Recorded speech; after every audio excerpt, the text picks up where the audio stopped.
Meron na naman tayong CB650R na kakabitan natin ng handlebar riser. So ito siya. Walang black. So actually black yung kailangan ni customer. So wala na tayo stock na black. Ito na lang kakabit natin. Pero may ano naman siya, may ka-partner ito. Ayan. May ano naman siya ka-partner. Kaya okay lang siya tingnan. Yan. So 2 inch din ito mga busing, 2 inch. O mamaya picturean natin, tas bibideo natin kung anong nito.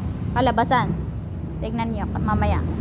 Ano na sila 4 na sila nagpakabit nito. 4. Ito na yung handlebar riser na ating kinabit. Ito na. Oh. Ayan. Ayan siya. Ito yung handlebar.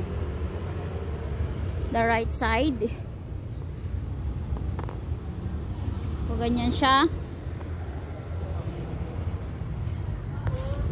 Tsura natin. Wait lang. Maganda to sa mga gusto ng medyo mataas yung manubela. Okay na siya.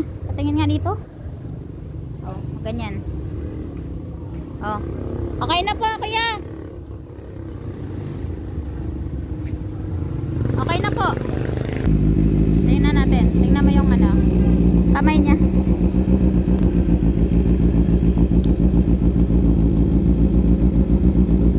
Ay, isa pala si kuya. Saan ka ba uwi, kuya? Saan ka uwi? Ha? Pasay. Pasay? Oh. Pwede ka naman dito dumaan. Dito, Baklaran, LRT. Oo. Alam ko traffic dito eh. Pero depende sa'yo. Meron din kasi daan dito papasay eh. Oo. Pwede dyan. Oo. Oh, sige. Ayan, ganyan yung kamay niya. Okay na? Thank you po. Ingat. Ayan yung handlebar riser natin.